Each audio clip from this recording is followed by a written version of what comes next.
Oui, bonjour, vous qui me suivez de partout dans le monde. Bonsoir, N'Djamena. Et merci d'être au rendez-vous. Comme nous avons annoncé aujourd'hui, nous recevons le chef de file de l'opposition, M. Kebzabo. Et récemment, les Tchadiens se sont réveillés dans une 4e république taillée sur mesure pour Idriss Déby.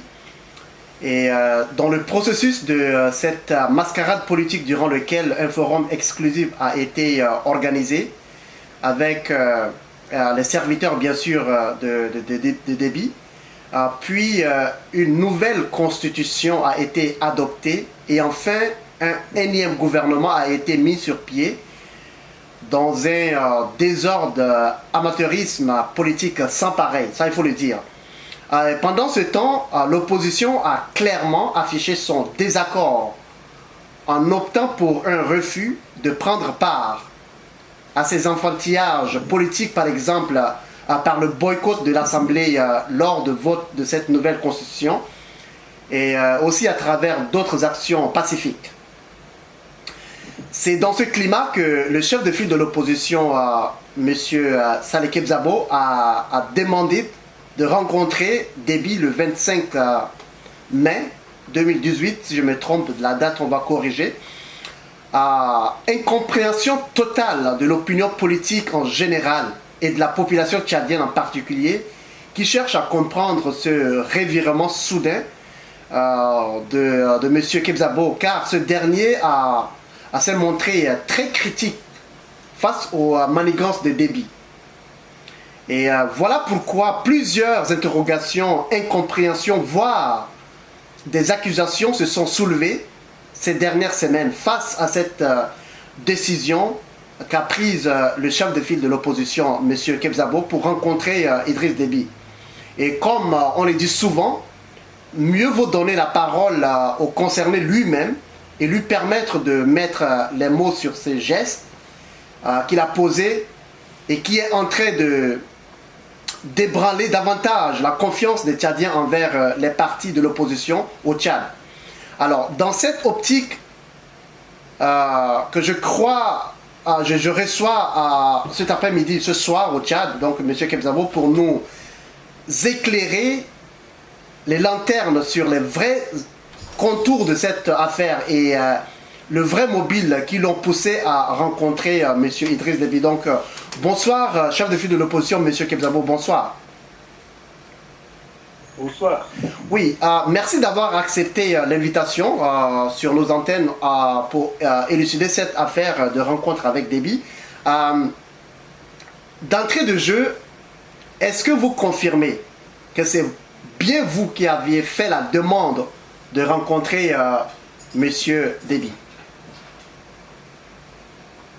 Je confirme que c'est moi qui ai fait une demande écrite pour rencontrer le chef de l'État. Et je pense que j'ai bien fait de le faire, parce que c'était dans mon devoir de le faire et dans mon droit de le faire.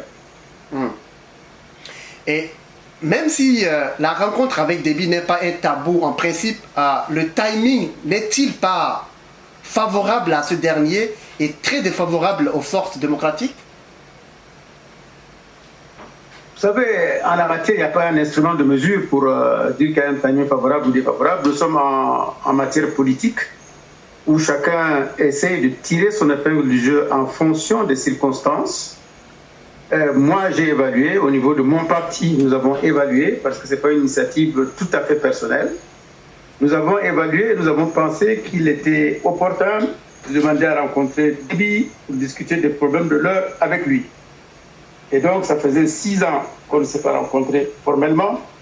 Et même il y a 6 ans, c'était une rencontre comme ça, au détour d'un de ces passages à l'Éré, où ça a duré à peine un quart d'heure, 20 minutes, on n'a même pas abordé de problème de fond en réalité.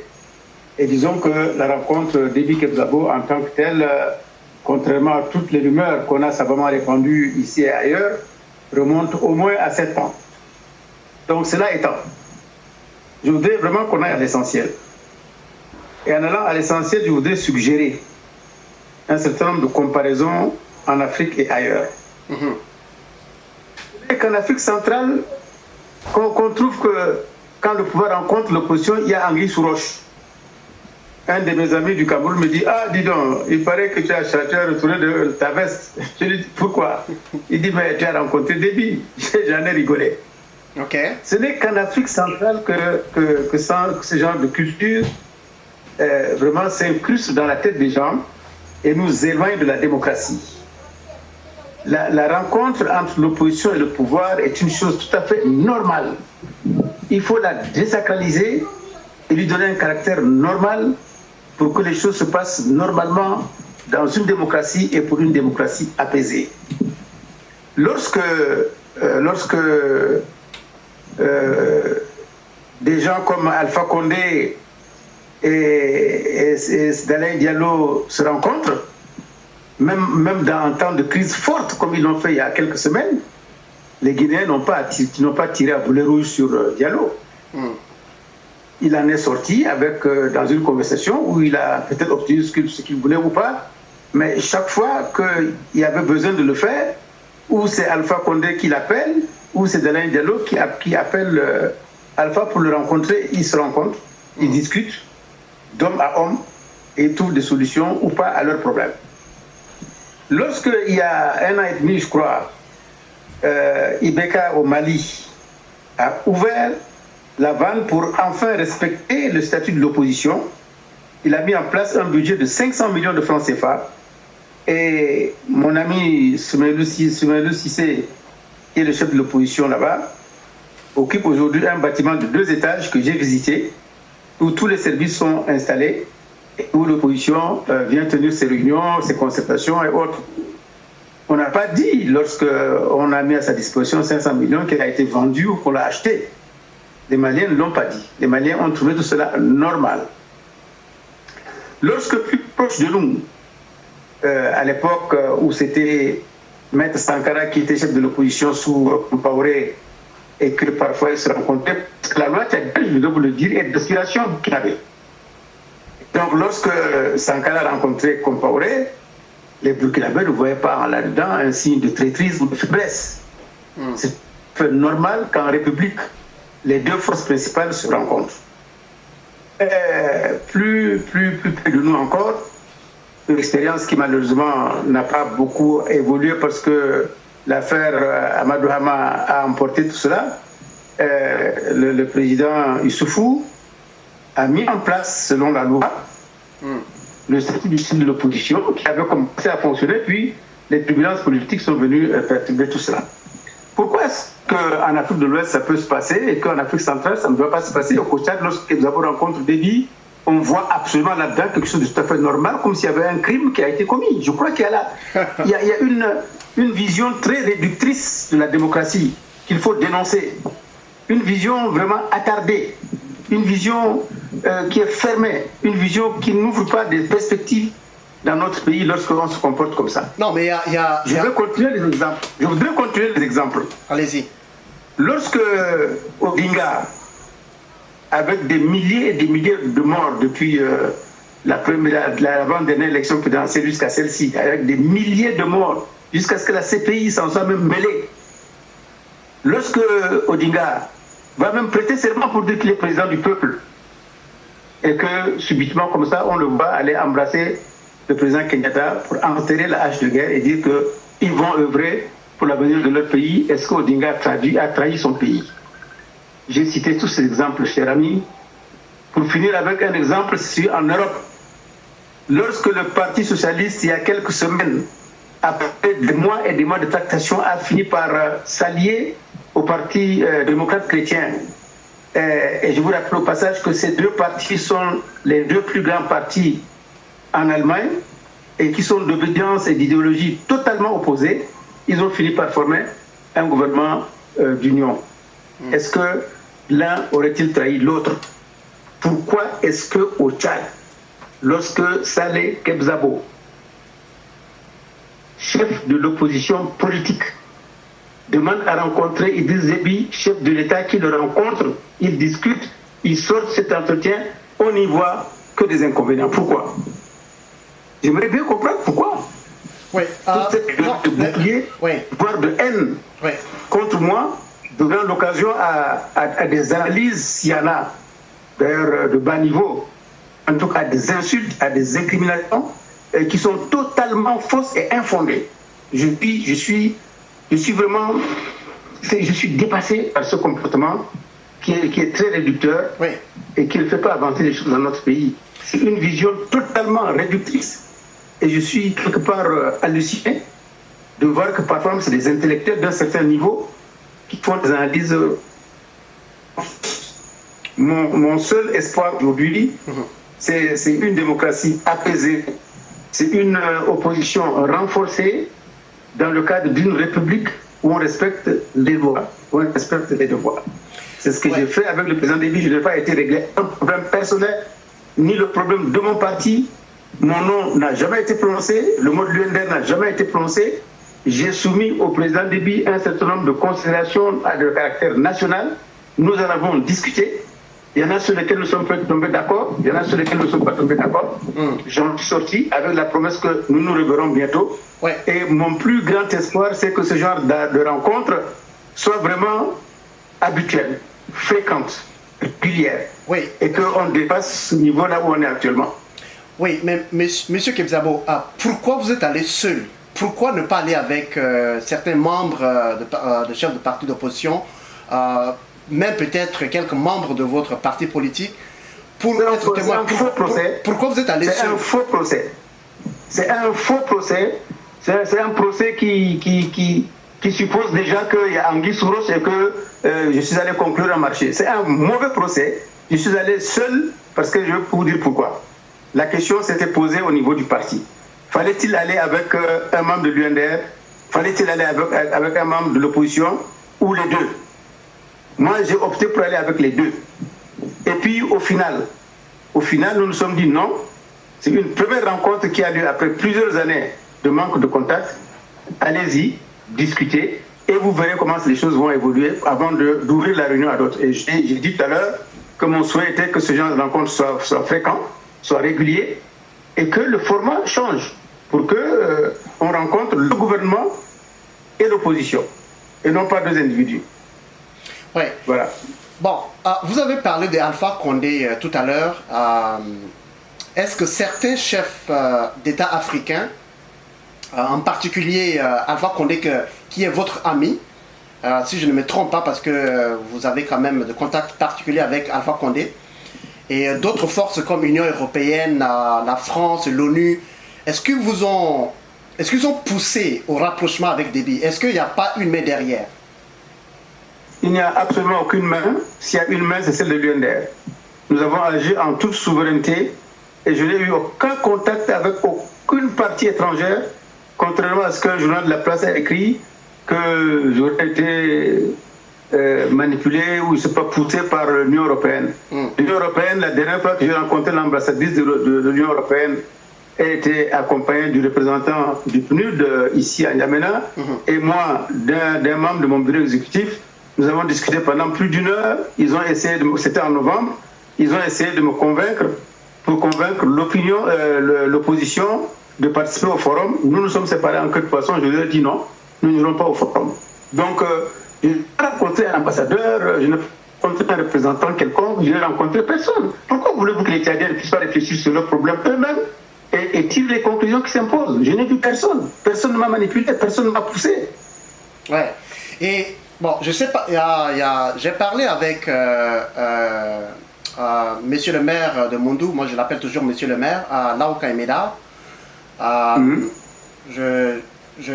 Ben, si ça vous dérange pas, je vais lui demander d'intervenir aussi, mais avant cela, si vous êtes d'accord, je vais le connecter.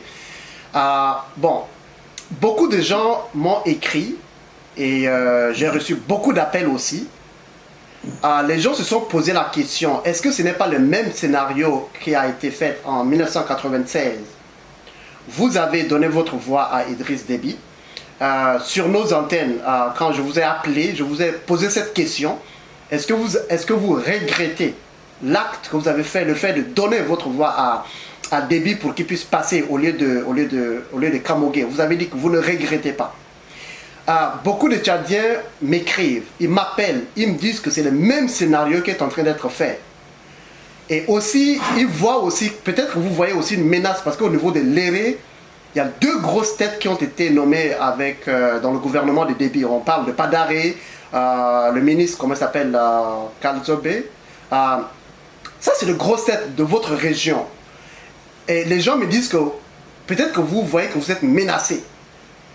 Donc, vous êtes allé vers Déby pour peut-être chercher votre part. Et ils disent que c'est le même scénario en 96 qui est en train d'être... vous êtes en train de reproduire. Que répondez-vous à ces allégations? Bien, c'est des allégations totalement fausses et même puériles quelque part. Parce que ces messieurs que vous citez, pour commencer par l'histoire de l'Éré, ça fait depuis 1996, je crois, qu'on est entré dans le cycle électoral, qu'au niveau de l'Éré, au niveau de la population du lac Léré, au niveau de la population du Mayo-Kibi, dans Mayo-Kibi en général, l'UNDR a toujours damé le pion au MPS et selon les zones, parfois à 90%. Je suis quand même un enfant de l'Éré. Déby ne peut pas venir de Amderas là-bas à 3000 km pour venir me battre à l'Éré. Ce n'est pas possible et c'est naturel. Je ne vais pas m'en vanter. Je ne peux pas quitter l'Éré pour aller battre à Amderas. Je ne peux pas le faire, je ne pourrais pas le faire. Donc chacun a son fief et c'est tout à fait normal. Que des enfants de la région soient mes concurrents en étant au MPS, et je dis d'ailleurs qu'ils ne sont pas mes concurrents, ils sont au service du MPS, comme on leur dit au village là-bas, eux ils veulent leur amener un étranger chez eux alors qu'ils ont leur enfant qui est là. Ça c'est le raisonnement typiquement africain. Je n'ai absolument aucune crainte. Nous sommes en politique, la roue peut tourner, c'est possible. Mais je pense que je n'ai pas perdu la confiance de la population de l'Éré ni de la région de Mayo-Kibi. Tous ces gens qui s'agitent au sein du MPS, ils sont là uniquement pour leur pain au quotidien. Ils sont là pour leur gain personnel. Derrière Déby, un point, un trait. Et je dis que de façon globale au Mayo-Kibi et de façon particulière à l'Éré, si l'UNDR n'existait pas, tous ces gugus que vous citez là n'existeraient pas. On ne les connaîtrait pas. Ils seraient ignorés, totalement ignorés. Comme aujourd'hui, dans certaines régions, j'entends plaindre qu'il n'y a pas un ministre, qu'est-ce qui se passe, ainsi de suite. Mais si que l'UNDR n'existait pas, la zone de l'Éré n'aurait jamais eu un ministre sous Déby. Aujourd'hui, notre zone, notre village, même je peux dire, a 2 ministres d'État, pas moins. Mais c'est bien. C'est bien que mes frères puissent profiter de cette situation et des prébendes que cela pourrait dégager. Mais reprenons les résultats des élections. Aux dernières élections, vous sortez de l'Éré, vous allez même jusque dans la zone de Pala, de Torok, où il y avait un premier ministre provenant de cette région-là, de ma région. Il a été battu, jusque dans son village. Dans les élections précédentes, c'est la même chose. Tous ces gens-là ont été battus dans leur village. Mais je ne pense pas que ce soit là une façon dynamique de voir l'action politique. Et l'action politique, selon notre conception à nous, on ne la réduit pas au villagisme. Nous pensons que pour un parti qui veut conquérir le pouvoir, qui était à un doigt de le conquérir, nous avons une vision nationale, nous avons une vision patriotique. Et je pense que c'est cela qui l'emporte sur tout ce qu'on est en train de raconter aujourd'hui, en faisant vraiment de la politique au bas niveau. Pour la première question. Oui. Oui. Oui, allez-y pour la première question. La première question, je l'ai dit comme vous l'avez rappelé, et je voudrais le rappeler,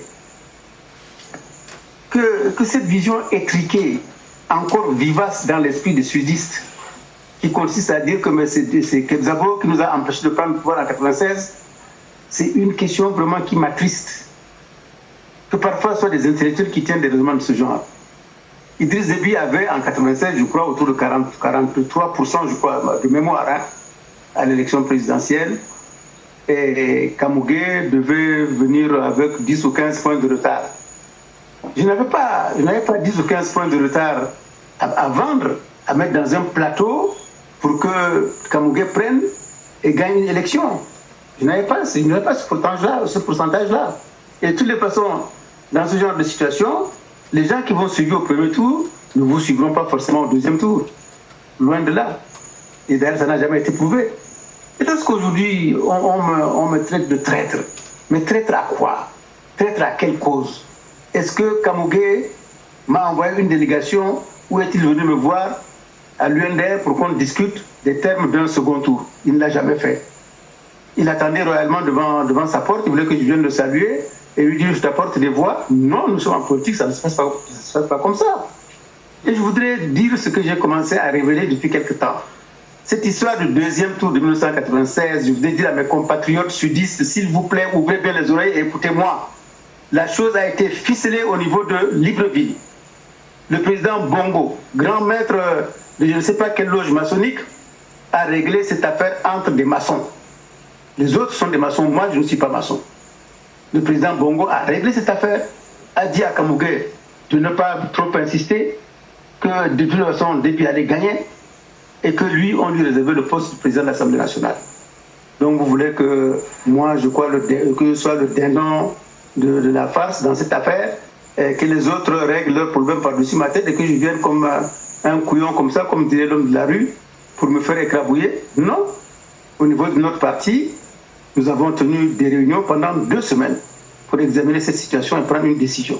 Ce n'est pas Kebzabo qui a décidé, c'est le parti qui a décidé, le parti dans lequel il y a toutes les régions du Tchad. Nous avons discuté librement pendant 2 semaines avant de prendre la décision dans l'intérêt du parti de soutenir Idriss Déby contre Benzema. Voilà ce qui s'est passé tout simplement. Et je dis que ramenez-moi dans le même contexte, même situation, même environnement politique, je le referai, je ne le regrette pas. D'accord. Permettez, monsieur Laura Médard est en ligne. Bonjour, monsieur le maire.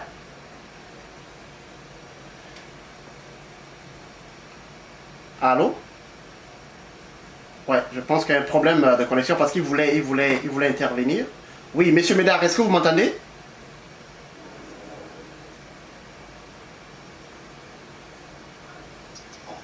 Allô?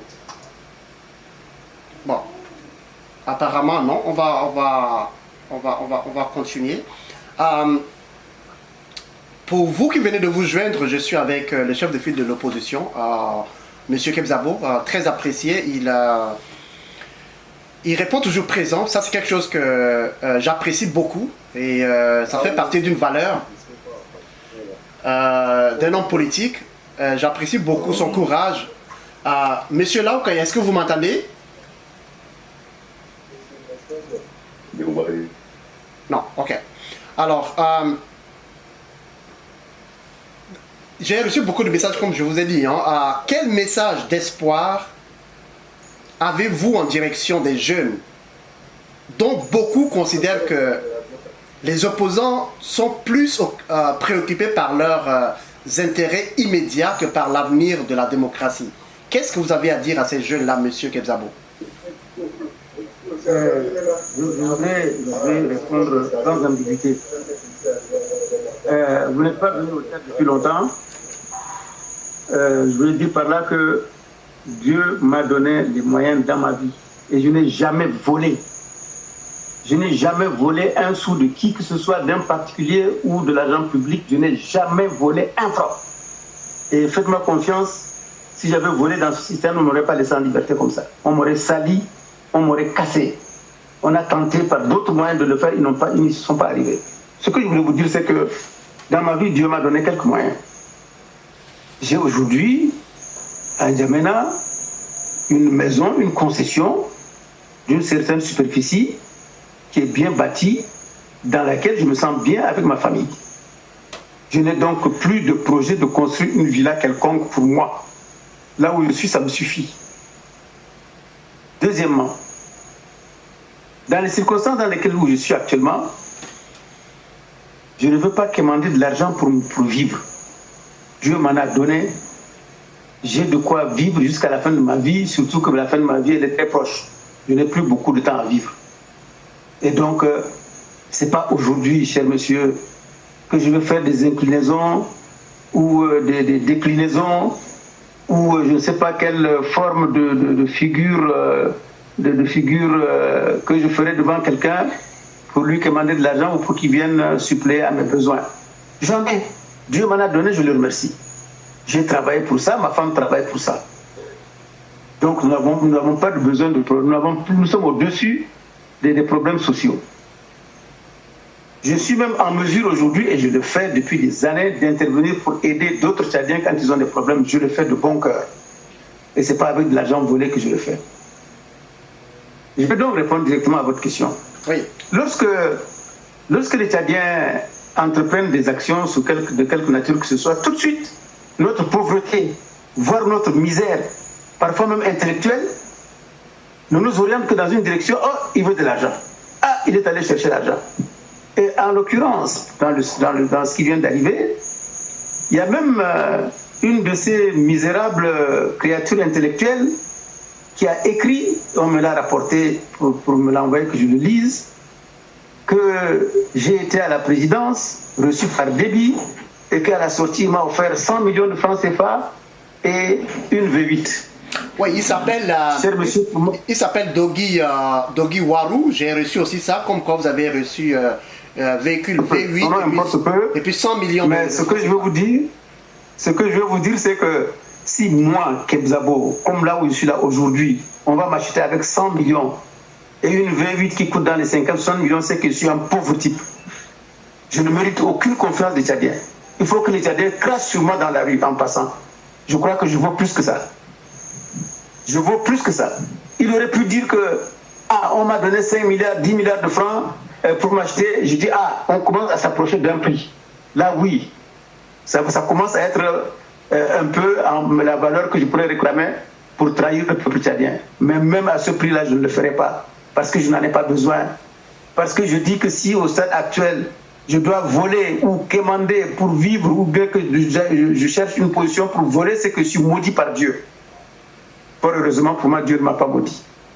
Le monsieur qui dit, pour être très sérieux, pour qu'on le prenne au sérieux, le monsieur qui dit qu'on m'a donné 100 millions et une V8 là, je voudrais dire à vos auditeurs qui ont vu la vidéo que je suis entré à la présidence avec une V8. On me l'a offerte avant ou bien on me l'a offerte après? La V8, j'étais parmi les premiers Tchadiens à avoir une V8 ici il y a une quinzaine d'années. J'ai déjà eu une V8 il y a une quinzaine d'années. Je viens d'en acheter une autre avec l'assistance de ma femme il n'y a pas longtemps. Et elle n'est même pas neuve, j'ai acheté une voiture d'occasion en plus. Une voiture d'occasion qu'on vient d'acheter il y a 2 semaines. Et la coïncidence fait que, début me reçoit, on dit qu'il m'a offert une V8. Mais je suis entré à la présidence avec ma V8. Si on offre une voiture là, c'est après qu'on l'offre, c'est pas avant. Et les 100 millions là, ils sont entrés par où dans ma maison? Quand on lui a posé la question, parce qu'on m'a rapporté tout ce qu'il a dit et qu'il n'a parfois pas écrit, il dit que il a des antennes à la présidence, ce sont ses relations de la présidence de la République du Tchad qui lui ont dit ça. Là on attrape le voleur, la main dans le sac. Parce que ce monsieur est issu de la rébellion. Il est issu de la rébellion d'abord de Nouri. Il a trahi pour aujourd'hui aller avec Timan Erdemi, qui représente, c'est paraît-il, en France. Mais lorsque un représentant de la rébellion dit qu'il a une information dont la source est la présidence de la République, ça veut dire que c'est un agent, tout simplement. Ça veut dire que c'est un agent de renseignement. Et donc, vous êtes en train de m'obliger à dire des choses que je ne voudrais pas dire. Moi, je comprends. Pour vous dire que vraiment, les Tchadiens sont aujourd'hui l'objet d'informations diverses. L'ANS a infiltré tous les milieux. Déby a infiltré tous les milieux, y compris dans la diaspora, malheureusement. Et peut-être même principalement dans la diaspora. Tous ces gens qui font du bruit, moi je les connais. Ouais. Je ne peux pas les citer. J'en connais plusieurs. Je ne les citerai pas. Mais s'ils écoutent là, ils savent de qui je parle. Tous ces gens qui sont là pour nous bouiller, pour nous embrouiller, pour nous empêcher d'aller de l'avant, qui luttent contre l'avancée du peuple tchadien, ils sont là, dans les rangs, en train de le faire de façon sournoise. Mais ils ne m'auront pas. Donnez-nous. Ils ne m'auront pas parce que je sais ce que je fais. Donnez-nous deux noms. Je sais pour qui je lutte. Je rassure donc pour votre question, je rassure la jeunesse tchadienne que la lutte, elle n'est pas facile. La lutte peut être longue. Moi, je suis déjà au déclin de ma vie. Mais ma grande vision et mon grand espoir, c'est de laisser une bonne image dans ce pays, que ma contribution au changement dans ce pays soit positive Et c'est pour ça que je suis en train de me battre pour l'avenir qui est celui de la jeunesse.